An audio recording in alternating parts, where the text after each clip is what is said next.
This is Fox 32 News at noon. Now at noon, a mother and child attacked while walking home. How community leaders and parents are reacting. Lawmakers will take a major step toward releasing the Epstein files later today. I'm Caroline Shively with a look at what it took to reach this point.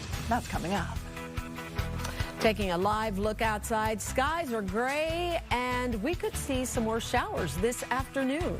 Good afternoon, everyone. Thanks for joining us today. I'm Sylvia Perez.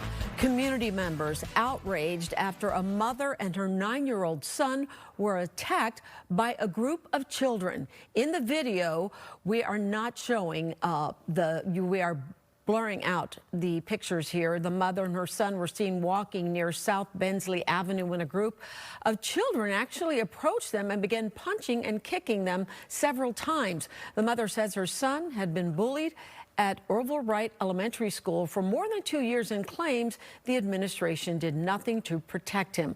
Coming up, Casey Cronus will have a reaction from community members and also local leaders. A woman who was sent home from an Indiana hospital minutes before giving birth on the side of the road is now talking about what happened. Mercedes Wells and her husband captured this video that has now gone viral. They say she was having contractions 8 to 10 minutes apart when they arrived at Franciscan Crown Point. Wells says a nurse checked her and told her that if she didn't progress, they would send her home. She says those contractions eventually got down to 1 minute apart. It's hard to think about right now.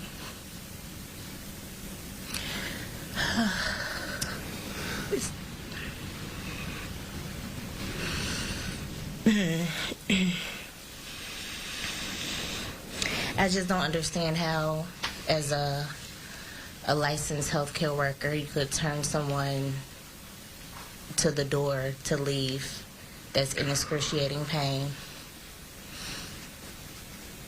It's essentially like I was stripped of my dignity. I was stripped of my dignity as a person because I was treated less than an animal. An attorney for Wells says she never saw a doctor and adds that she delivered the baby 8 minutes after being turned away.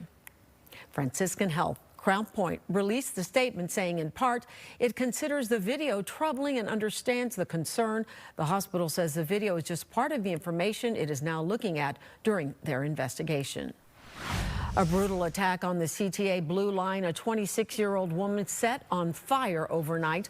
Police say the woman got into an argument with a man and then things got physical, and then he poured a liquid on her and lit it on fire.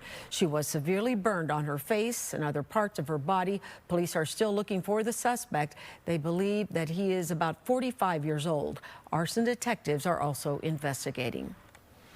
Let's take a live look outside. Can't see too much because we have major cloud cover, some rain. What can you expect for the rest of the day? Caitlin has the answer. Caitlin? It is very cloudy. We had moderate to heavy rainfall this morning. Then now we're in a little bit of a lull before more rain is expected this afternoon, especially south of Chicago. You can see that green that's loading up just southwest of us. In the meantime, we're heading into the lunchtime hour with those clouds in place and a gusty wind. So our camera here, the Shut Aquarium camera, if you look at it close, you can kind of see it shaking. We do have gusts to 15 to 20 miles per hour with colder wind chills. I'll show you that in a moment. First, though, checking in on our current conditions. It's 41 degrees at the lakefront, 42 at O'Hare, to Aurora, 44 in Kankakee. Here's that wind. As I mentioned, I'm seeing a 21 mile per hour gust in Waukegan, 21 in Michigan City as well, 10 to 15 for us in Chicago, 19 in Gary. So the feel-like temperature is actually in the low to mid 30s for most of us. Feeling like 33 degrees in Waukegan and 36 at the lakefront. So dress warm today. Our day planner has those temperatures staying in the low 40s. That potential for a few showers will be around, and even a rumble of thunder not out of the question, especially south of the city. I'm talking about our southern counties, Kankakee, Jasper, Newton counties. 3-day forecast tomorrow, cloudy and 46, 56 back on Thursday. We'll take a look at your full 7-day outlook coming up. All right, thanks for that, Caitlin. The city's finance committee is rejecting Mayor Johnson's budget proposal over a controversial corporate head tax. And political reporter Paris Schuss joining us now with the latest on what's going on. Paris. Yeah, Sylvia, the city has to have a budget by the end of the year for the 2026 season, but it's back to the drawing board right now as City Council's Finance Committee rejected the mayor's new tax proposals that included that corporate head tax by a vote of 25 to 10. But the mayor has held firm that he wants to tax corporations and what he says are billionaires and millionaires instead of balancing the budget on the backs of working people. Now, what we know now is that these alders are crafting their own budget plan, an alternative to the mayor's proposal. That's something we've never really seen here in Chicago, where it's usually the mayor presenting the budget and city council usually rubber stamping it. Now, not only are they voting it down, they say they're going to come back with their own proposal that does not raise that corporate head tax and doesn't raise some of the other 20+ fees and fines that the mayor had proposed raising. Now, this morning, Alderman Brian Hopkins of the 2nd Ward said taxpayers who have just opened up their new Cook County property tax bills and perhaps have seen big spikes want city council members to rein in the spending. Now, there are 3 options. The third option is we could cut government spending. Right now, we are spending at least 40%, by some measures as much as 50% more than we were in 2019, the last budget before the pandemic. All that federal relief money came in, artificially inflated our budget. Don't get me wrong, I'm glad we had it for those times that we had it, but it's gone now. And because that funding has gone away, we have to reduce the spending and the expenses that we incurred during that period of time. This mayor simply refuses to do it. So alders want the mayor to adopt some recommendations that the audit and accounting firm Ernst & Young had come up with, to the tune of up to $1.4 billion. So big-time spending cuts, that is what we expect to see in this alternative budget proposal that is going to be crafted in the coming weeks. The raw numbers here, it's a $16.7 billion spending plan right now. That spending is, as Alderman Hopkins said, way up since before COVID, and the budget gap is $1.15 billion. So we await now what these alders come up with. Sylvia? All right, thanks for that, Paris. The U.S. House is condemning Representative Jesus Chuy Garcia over the timing of his retirement announcement. They just advanced a measure that accuses Garcia of undermining the process of a fair and free election. Garcia's timing left only a crack in the door for his chief of staff to succeed him in the race. Garcia says his family's health forced his late decision. 2 Democrats broke from their party to advance this bill. And after months of back and forth, the House is expected to finally vote today on a bill that would force the release of the Jeffrey Epstein files. President Trump is now supporting the push for transparency, but it is not guaranteed to land on his desk. Caroline Shively has more from Washington. Today is the first day of real reckoning for the Epstein class. And that reckoning begins later today when the House is expected to overwhelmingly pass a measure requiring the Justice Department to release everything it has on sex offender Jeffrey Epstein. America's finally united on the immediate release of the entire Epstein files. Despite having bipartisan support, the bill was strongly opposed by House Republican leaders and the White House. The discharge petition doesn't have adequate protections. It risks re-victimizing those who were trafficked and exploited. We fought the president, the attorney general, the FBI director, the Speaker of the House, and the vice president to get this win. And Republicans who endorsed the bill took some big shots for doing so, including Georgia Congresswoman and former staunch Trump ally Marjorie Taylor Greene, who the president called a traitor. Let me tell you what a traitor is.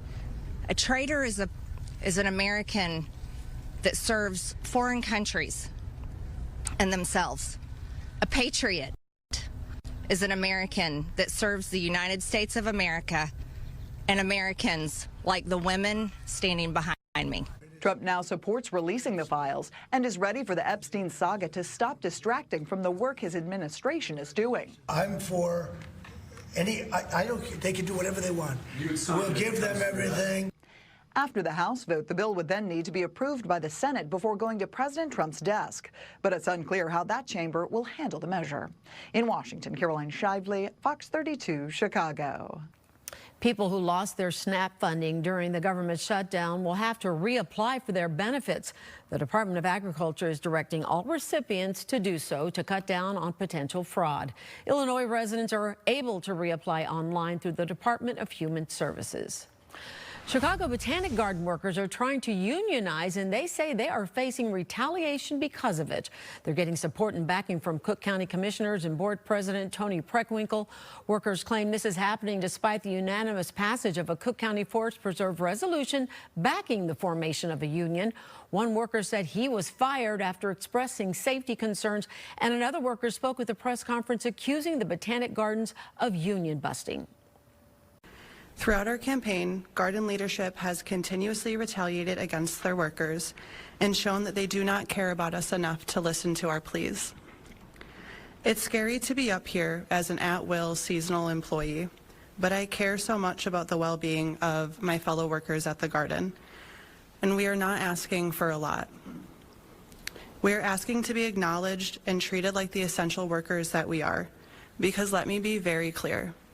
The garden would not be the renowned institution that it is without the hard work that we put in and day out. The Chicago Botanic Garden is operated by the Chicago Horticultural Society and is located in the Cook County Forest Preserve District at the main campus in Glencoe. It has more than 400 employees. We are reaching out to the Botanic Garden for a response. Much more to come on Fox 32 News at noon. Millions of websites went dark after a massive outage.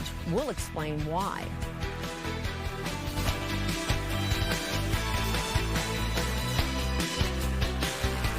Everyone's driving.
Welcome back. It's 12:13 in Wisconsin. A Kenosha couple is facing accusations of running an illegal puppy mill. Police say they found 27 dogs living in deplorable conditions inside the home. Investigators say the dogs didn't have food or water and they were covered in their own waste. The couple is now charged with more than 170 counts related to animal mistreatment. A federal judge says the Justice Department made serious mistakes in the case against former FBI Director James Comey. In a new ruling, the judge says there were misstatements of the law using potentially privileged communications and odd gaps in the grand jury transcript. He is now ordering prosecutors to hand over all grand jury materials to Comey's team. Comey is charged with lying to Congress.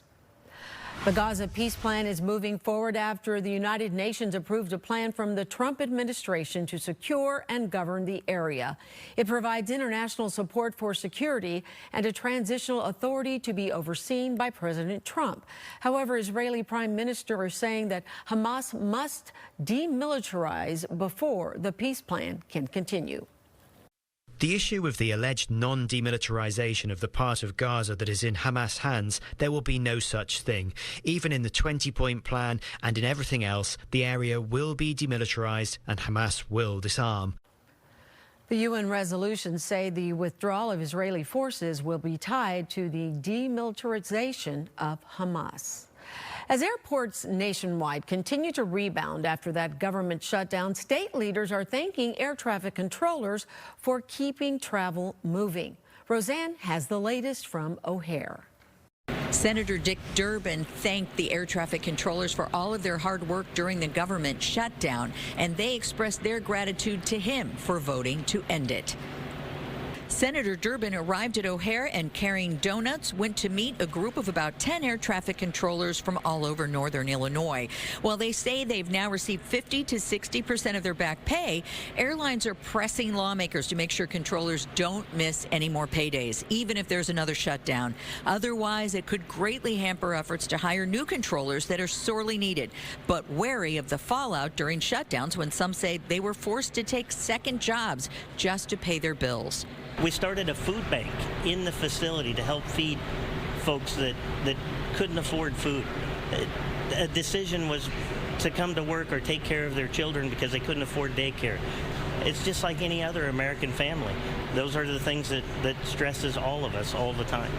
In my mind, we just couldn't run the risk that these men and women still trying to do their best would be under such pressure that they might not make the right decision at the right moment. We can't let that happen, certainly not at the expense of politicians deciding who gets a political advantage out of this. Senator Durbin says air traffic controllers here at O'Hare are forced to work 6 days a week, 10 hours a day.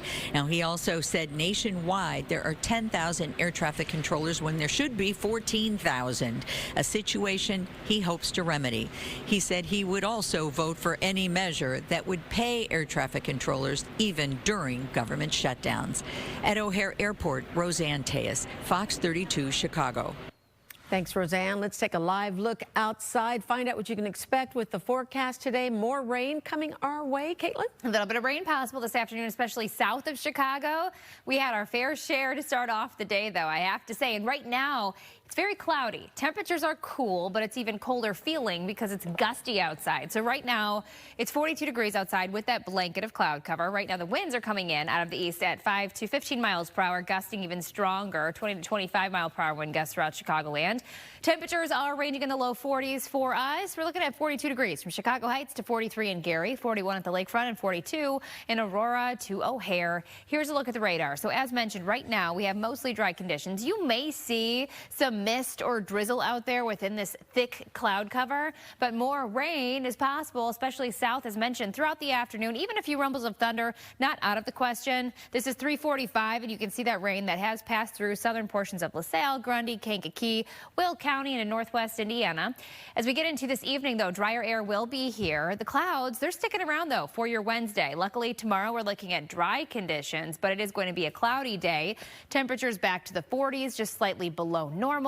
Then we heat things up as we get into Thursday and Friday. The 50s are going to return with just a small chance for wet weather. This is Thursday afternoon at 1:15, and you can see we're in the mid to upper 50s. That'll feel nice. 5-day temperature outlook. You can see it reflected behind me. Keep in mind, normal high 48. So tomorrow we're looking at around 46 and then 56 on Thursday. Friday, a high of about 51. And then this weekend, upper 40s to low 50s will be here. Small chance for some wet weather Friday night into early Saturday. Most staying dry to end the week and head into the weekend. And as mentioned, temperatures not too cold. Today and tomorrow are going to be the cold days before we push above normal yet again. Sylvia. All right. Thanks, Caitlin. Hey, if your apps and websites weren't working earlier today, you can blame web traffic company Cloudflare. The outages were first reported this morning. Users visiting sites including X, ChatGPT, DoorDash, IKEA, and Indeed were met with error messages. The company says it identified the issue and a fix was implemented. Cloudflare protects major companies from cyber attacks and traffic surges. Heads up, the U.S. Postal Service is increasing shipping prices. That includes an almost 7% hike for Priority Mail and a 5% hike for Priority Express. The new prices take effect on January 18th. Prices of first-class mail stamps will remain the same. And just in time for Thanksgiving, the Chicago Fire Department is showing how a turkey fryer can turn dangerous in seconds. We're at Chicago High School for Agricultural Sciences. They're putting together the 13th annual Farm to Table Thanksgiving dinner. Not only are they learning, of course, the cooking skills, but also how to serve the community. We'll tell you all about it coming up.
Welcome back. It's 12:23. The Chicago Fire Department is issuing its annual holiday warning to be careful with turkey fryers. Today, firefighters set a bird in a pot of overheated oil to show just how fast a holiday meal can turn dangerous. The demonstration is just a reminder to always thaw turkeys before frying them outdoors and never leave that fryer unattended.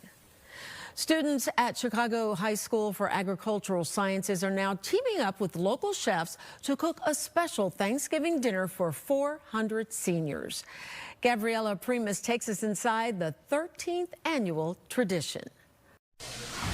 Okay, look at students hard at work, guys, and over 100 students actually participate in this meal. That's going to be tonight at 5 p.m. right here in the gym, so the countdown is down. They got to get all this done. I'm with Noah. Noah, you are, well, a graduate of the school, and now you're at Washburn as a student. So what are you doing here again this year? You just couldn't stay away, huh? You had to come and give some guidance for another successful year. Yeah, so I guess just kind of coming to help out, doing, like, guiding people on what to do and what we did the last few years, because it was reasonably successful, I'd say. Yeah, I would so say I guess so. I'm just coming back to help out. Don't have much going on today anyway, so might as well. You know what is usually the reaction from some of the 400 elderly folks that you guys serve come tonight in the gym? People seem pretty excited. I think people think it's going to be a lot smaller than it is. I've seen a lot of reactions, especially my own. The first time I did it, I expected a lot less people. like a smaller scale, I guess. So when I came in, it was 400 plus people. It was a lot more than I was prepared for. How has maybe your experiences like this determine what you're going to do in the future? Right. So this kind of doing events like this at school kind of furthered the fact that I actually do like working with food, working around other people who have the same interest, and working to make food for other people. So it kind of just like helped me understand the fact that this is something I want to do, not just as a hobby, but just for the rest of my life, I guess. Noah, I have a feeling you're going to be very successful, and I mean, you're going to be a great chef. Okay, we also have Grenier here. You're currently a senior. Now you're working over in the food sciences next door. Tell us about your program and how you try to take this for the future. What do you plan to do after school? So right now we're cooking 30 turkeys raised by our animal science pathway. But after school, after high school, of course, I would like to be a forensic scientist. Yes. So you guys are actually raising these turkeys. You know that they really are coming from farm to table. But how excited are you to see the smiling faces from the 400 elderly folks that you're going to feed tonight? I love seeing the faces of elderly people when they smile. It just brings me joy because they're happy. And like we cook the food, so it's like my food is making them happy, and I love to see that. All right, Noah and then Grenier, thank you so much, guys. All right, we'll have more information about this Farm to Table event, the 13th year, on our website, fox32chicago.com. President Trump says there's a new FIFA pass to fast-track visa interviews for World Cup ticket holders. Coming up, we're going to hear from officials on just how this plan is going to work.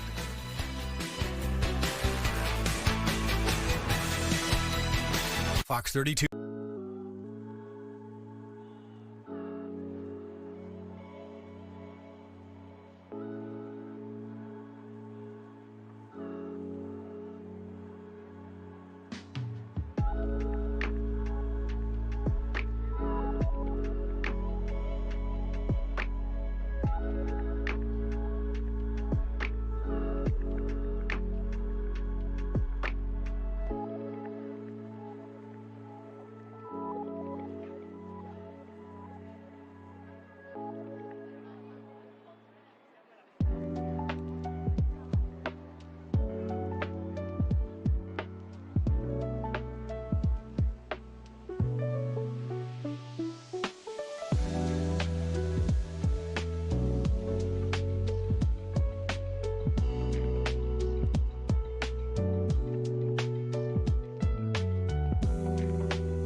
I know the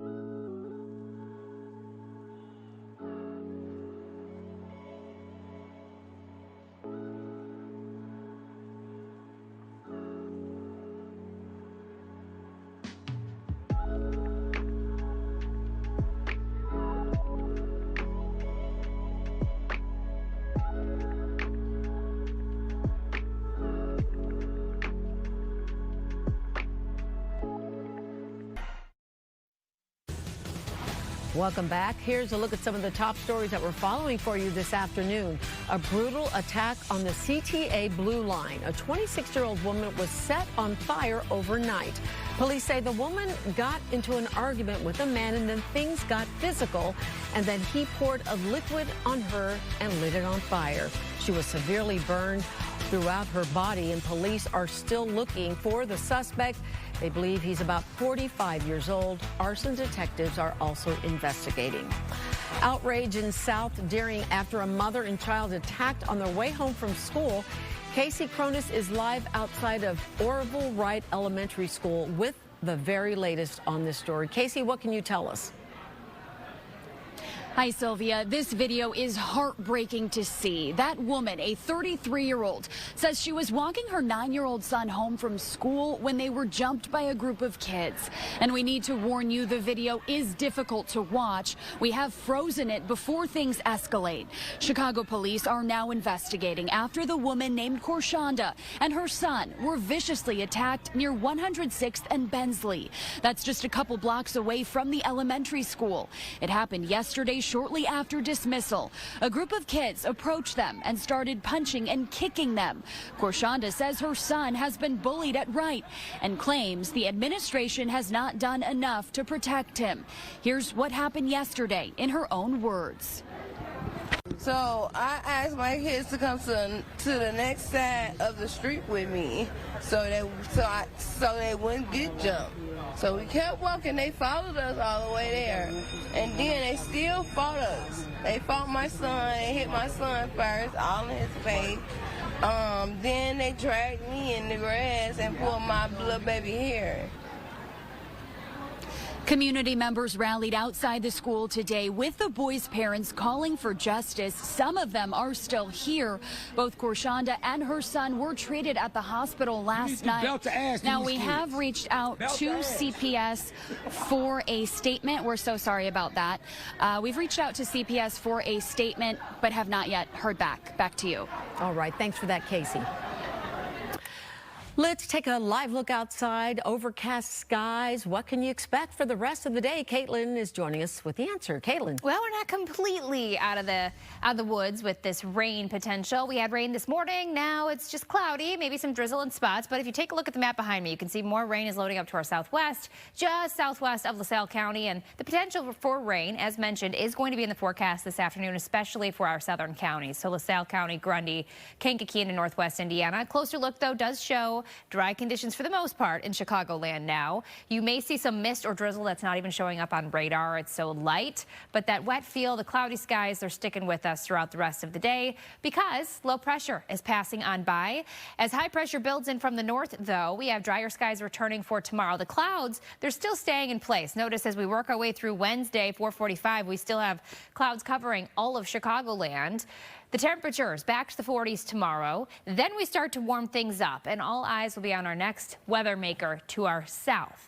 And it looks like we may miss out on any rainfall on Thursday at this point, with the rain remaining south of us. This is 1:30 in the afternoon on Thursday. Temperatures are going to be mild in the 50s Thursday and on Friday. Small potential for wet weather, but again, many of us missing out on any rain after today for the rest of the week. Our 24-hour temperature change, we are 2 degrees colder than we were yesterday at this time, so very similar feel outside. 42 degrees from the lakefront to O'Hare, 43 at Midway and in Gary, 41 in DeKalb, and 39 at Woodstock. Feeling like we could be in the 30s, though, for most, even the low 30s as we look north of the city. Waukegan feeling like freezing right now, so it is a chilly day. Winds could be around 20 to 25 miles per hour throughout the rest of the day. Today's highs below normal in the 40s, typical high 48. Tonight, we're dropping back down to the 30s. And then tomorrow, temperatures back to the mid and upper 40s with cloudy skies. For today, that potential for rain is mentioned mostly south. You may hear a rumble of thunder or two. This light green shade doesn't indicate the chance for severe weather, just general thunderstorm risk. Jasper and Newton counties, don't be surprised if you hear it out there. 56 degrees on Thursday, Friday right around 51, and then this weekend about 50 on Saturday with dry skies, 53 expected Sunday as well as on Monday. Sylvia. All right, thanks, Caitlin. Well, during next year's World Cup, 104 games will be played in Canada, Mexico, and the U.S. As fans prepare to snag those tickets, the Trump administration is making way for them to skip the traditional visa queue. The White House is planning for an influx of foreign visitors ahead of the World Cup this summer. So to streamline the visa interview process, the Trump administration has created the FIFA Prioritized Appointment Scheduling System, or FIFA Pass for short. If you have a ticket for the World Cup, you can have a prioritized appointment to get your visa. Well, don't wait till the last minute. Your ticket is not a visa. It doesn't guarantee admission to the U.S. It guarantees you an expedited appointment. Rubio adds the administration has dispatched more than 400 additional consular offices around the world to handle the demand for visas that are tied to the World Cup. One of the first FIFA events, the World Cup draw, will happen December 5th in Washington, D.C. Well, the Big Ten may be getting too big for its own good. The University of Michigan is reportedly considering leaving that conference over a capital investment plan the league is now pursuing. The $2.4 billion proposal would create a separate entity called Big Ten Enterprises. A pension fund would use it to market the teams and create extra revenue. The deal calls for giving millions to each of the 18 schools, but would bind them together for decades. Coming up, we're going to take a look at today's business headlines. Watch.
Welcome back. Developing news to tell you about. Police say a suspect is now in custody in connection with that brutal attack we told you about on the CTA Blue Line. A 26-year-old woman was set on fire overnight, and police say the woman got into an argument with a man. When things got physical, he poured a liquid on her and lit it on fire. Again, police now telling us they do have a suspect in custody, and we'll have more on this on the news at 4. In the meantime, let's take a live look at the New York Stock Exchange. Right now, the Dow trading below 293 points. And now it's time to look at your business headlines with CJ Papa. Home Depot made more money than expected in the recent quarter. Revenue topped predictions, though its earnings were disappointing. The home improvement company says its customers are being cautious. It's lowering expectations for the year, but says an aging housing market will eventually result in more home improvement projects. Encouraging news if you want to buy a Honda or sell them for a living. The car maker says it will be gradually resuming normal operations at its North American assembly plants. It adjusted production in late October because of a shortage of Nexperia chips. AAA projecting nearly 82 million Americans are set to travel this Thanksgiving. It's the single busiest holiday for travel, with nearly a quarter of Americans expected to trek at least 50 miles next week. The organization forecasting an extra 1.6 million will travel this year compared to a year ago, setting a new overall record. And they expect more people to opt for driving rather than planes as they head off to Grandma's house. And Panera Bread is baking up some changes. The Wall Street Journal says it's planning a multi-million-dollar turnaround strategy, including overhauling its menu and updating restaurants. That's business. CJ Papa, Fox 32, Chicago. Well, our noon show may be wrapping up in about 20 minutes, but Chicago Live is just getting started. Anita Blanton is standing by with a look at what's ahead for us. Hey, Anita. Hey, Sylvia. Yes, we have some really interesting conversations lined up for you today on Chicago Live, along with some important live opportunities as well. We're following up on some of the biggest talkers from yesterday, you know, like the property tax bills that so many people are still trying to digest right now. Of course, Monday I spoke with the Cook County treasurer about what was going on, and before the show was even over, we had a statement from the Cook County Assessor's Office calling for an overhaul, reforms to the Cook County property tax system to protect homeowners from spikes like this in the future. So we put out an invitation, and the head of communications for their office is going to join me on the show today. Also, so many people reacting to a story that we have online for you about a woman being discharged from a local hospital despite being in active labor. She ended up having the baby on the side of the road. Now, baby and mom are doing okay, but it's incredibly disturbing to say the least. And we're going to talk with her and her attorney today. There's also a congressional hearing on examining the risks and benefits of AI chatbots that we might dip into live. The Saudi Crown Prince and Prime Minister are going to be with the president today, have been pretty much all day. We should get a live opportunity with that. And the one and only rap superstar, Nicki Minaj, is joining the Trump administration to address the United Nations today in New York City. There's a lot there. They are bringing attention to violence committed against Christians in Nigeria. Yeah, we'll go there live and listen into that, all of that and more coming up between 1 and 4 o'clock here on Chicago Live. So I'll see everyone online for that. All right. Thanks for that, Anita. Well, the holidays are heating up in our studio today. Coming up, sweet studio finds with some helpful tips and tricks to create a classic holiday dessert you're not going to want to miss. We'll be right back. Fox Local.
Welcome back. We're getting a sweet start to the holidays with a team from Wilton Sweet Studio, the nearly 100-year-old leader in baking inspiration. And joining us now is executive pastry chef and culinary lead Valeska Cianfanelli, who leads the new hands-on classes. She's brought us a few examples of what we can all learn to do. Thank you for being here. Well, thank you for having me. I'm so excited. Like my first official holiday gifts. Happy holidays to happy you, right? holidays. Okay, I am really enjoying this. These are some of the things that we can learn to do at Wilton. Absolutely. Huh? Tell me about what we're looking at over here. Of course. So at our Wilton Sweet Studio, we have the snow globe class, which is the cake made with a sugar dome, and this is made 100% out of sugar. You can touch it. Oh. You break it, you pay. No. Yeah, right, exactly. Look at this. Okay, tell me how you did this then. This is made with cooked sugar, and then it's poured, and you let it set, and you learn all the tricks and how to do it. We'll make it in class.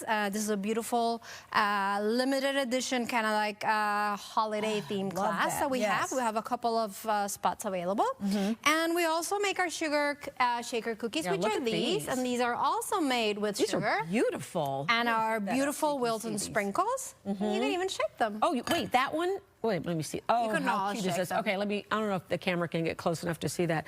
That is so creative. So I have to ask you, I'm looking at all these things on these beautiful cookies. Can I eat everything? You can eat absolutely everything. Everything is edible. But today, what I'm going to show you is another one of our classes, which is the Bûche de Noël or Yule Bûche de Noël, Yule log. Okay, and this is one of the classes that people can sign up for now. Exactly. So this is a beginner's class, intermediate, and what I have here is our chocolate sponge, and with our white chocolate whipped ganache, using our Wilton offset spatula, we're going to fill it. And I love it. So how long do these classes usually take, and how many people do you take per class? Sure, it depends. We have classes that last for 3 hours, and then we have other classes like the Master Series program that are a day, a full day, or a couple of days. Oh, Master Series sounds serious. No, it's a very complete program with a lot of cool techniques. Okay, but if I want to come out with, say, some friends or family members, you have classes available for the novice. Absolutely. So we have classes for everyone. We have classes for kids. We have classes for beginners, intermediate, advanced levels. So it's a lot of fun. Our classes are designed to be fun, where you learn a lot of things, and yeah, it's a beautiful thing to share. Okay, so show me what happens next. You're going to roll this up. We roll it, and we bake this in our Wilton non-stick bake pan, right? And we are going to roll it. And it's important to know that mistakes happen. Sure. I bet you're good at covering up any mistakes, of course, right? So you see how soft the sponge is. Okay. Look at that. And once it's rolled, oh my gosh, you guys, this smells so beautiful. Good. Look at that. Okay, and very we're gonna nice. let it And set. what are you going to do to it next? Now we're going to show you. Okay. You're going to pipe it. Oh, I am. I'm Oh, I'm not a good piper, but I'm willing to give it a shot. Well, let's give it a shot. I actually love doing stuff like this. Okay, are we moving this one over here? Yes, we're moving so that here's one over the here. Finished one. Okay, and I helped you a little bit, and what we have here is chocolate ganache, and we're going to use our Wilton tip 104. Okay. And all the tips have the number, so you could see it. And this one has a teardrop shape, and you can see here. So the fat side of it is going to go down, and your left-handed lefty, yes. Okay, so you're going to straight up the narrow end, and you're going to squeeze. And just cut and just like that. You don't want it to be perfect because logs are not perfect. And you're just gonna go. This is so pretty. And the finished one is over here on our far left. And I love what you've done with that, because you've added a bunch of fun little gingerbread men. Yes, we have a lot of really pretty decorations. Can we get a shot of that? Look how cool that is. So you give everybody I'm ready, but you give everybody the option of decorating as they want. Yeah, so we have beautiful sprinkles. This is one of my favorite. Yes, am I holding this correctly? Yeah, just squeeze, squeeze, squeeze, and pull. Keep squeezing. Good, see? Okay, this is fun. Okay, tell everybody where they can sign up, because we're about to run out of time. Absolutely. So you can go to our website at wilton.com, and our Wilton Sweet Studio is where you can sign up for our classes, and you'll see all different classes that you can attend. Oh, how fun is this? Okay, this is a great thing for family members to do. If you guys want more information, there's the website right there on the screen. Thank you for joining us. So fun. This is my favorite. I want to see how you make this. This is my favorite too. I'm fascinated by that. Thanks for coming in. This is such a fun, great way to start off and kick off the holiday season. We'll be right back. That's right, guys. They say there's no place like home, but out here at the Driehaus Museum in River North, I say there's no place like their new exhibit. It's called The Land of Oz Beyond the Page. It follows the journey from that iconic book to that pair of ruby slippers right there, and we're taking you inside.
A new exhibit at the Driehaus Museum is taking us inside the world of Oz just before Wicked for Good hits theaters, and Jake has a preview.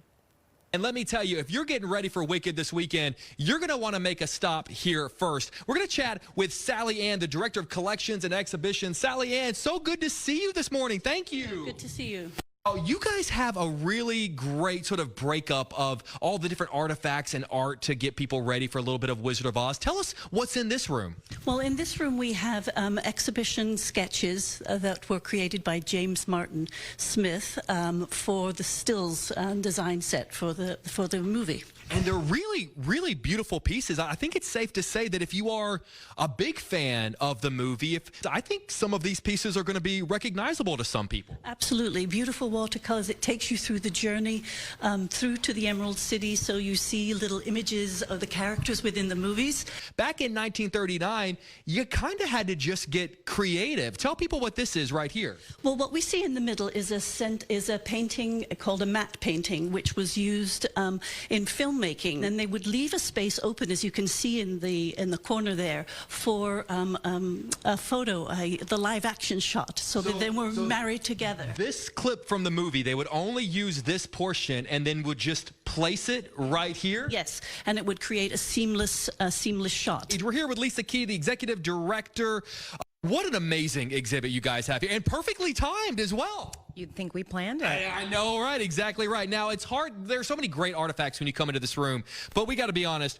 Your eyes gravitate toward one in particular. Am I right? So the main event are the ruby slippers, and these are really special because they were created by Western Costume Company, the original costumers for the film. There were only 20 of these created, and we are really happy to have one pair here. That's incredible. I can't believe you guys are going to let me try them on at the end of the live shot. Now, it's pretty wild to think that there are some surviving pieces from that original 1939 film. Tell us what we're looking at right here. So this is a costume from one of the townspeople in the Emerald City. That color green is really important in the movie, we know, and what's fascinating about this is it's not all green, and that's because the dyes that they used for the collar and the sleeves have disintegrated over time. Wicked for Good opens in theaters this Friday, and if you missed it, guys, we had Cynthia Erivo, Ariana Grande on the show not too long ago. I've been sort of putting some stuff up on our TikTok and Instagram pages, and people have been enjoying those, so you're going to want to check those out as well. Tossing it back to you guys in the studio. Thank you, Jake. And coming up, Caitlin's going to have a final check of our forecast.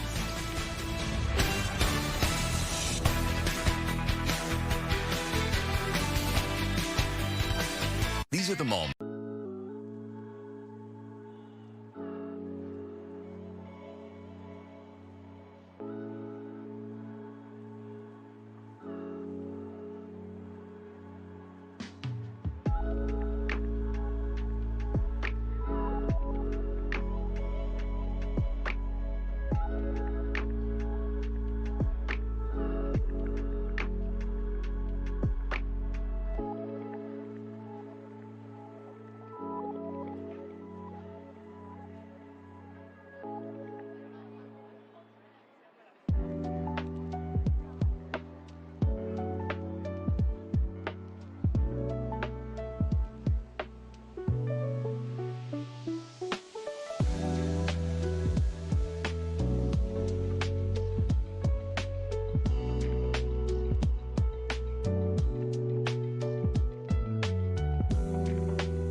Taking a look at the bean and for rain out of the forecast for Thursday. Small potential Friday, but most stay dry and temperatures are still going to be above normal at 51. And then we work our way into the weekend where we have partly to mostly sunny skies and temperatures hovering around 50 degrees on Saturday, Sunday at 53. And that carries us into the beginning of next week too, 53 degrees. So in the meantime, through the rest of the day today, it is going to feel like we could be in the 30s because it will be a little bit gusty. Winds around 20 to 25 miles per hour. Clouds are staying put and we do have that potential for a few scattered showers, even a little bit of mist or drizzle that's not even showing up on radar. It's just kind of a dreary day. But again, temperatures are going to be improving and we have more sunshine on the way over the next few days. Sylvia. All right, thanks for that, Caitlin. And that's going to do it for us here at Fox 32 News at News. The news continues on Chicago Live on Fox Local. Hope to see you back here at 4. Have a great day.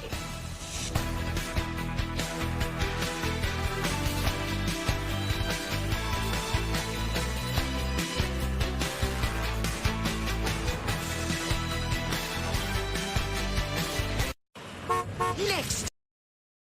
During that time period, as always. So let me just walk you through some of the things that we're expecting in this first hour that we have together. Recently, News and World Report ranked Illinois 47th out of 50 states for nursing home quality and care. Friday, a Cook County jury awarded a Chicago family $12.2 million in damages for what they deemed as negligent nursing care that their mother received at a rehabilitation and nursing center that they say led to her death. It's horrible to hear, but for so many of us, these are tough decisions and a major step when a family member requires more care than what you can personally provide. A part of what makes that such a difficult moment is putting your faith in others to be good actors with the people who you love. So we're going to talk to the attorneys who were able to successfully fight for the family in their time of need. Also, when you think about threats to future elections, many things, of course, come to mind in this day and age. But what about funding? Yeah, the DuPage County Clerk says they cannot be expected to run democracy on the cheap. And underfunding, they say, is the biggest issue that they're faced with ahead of people heading to the polls in 2026. So I'm going to be talking to her ahead of a vote on a proposed budget that she says falls millions short of her office's requirements for election necessities such as postage, printing, and operating supplies. And then people across Cook County, of course, are still trying to absorb the initial sticker shock of seeing new property tax bills.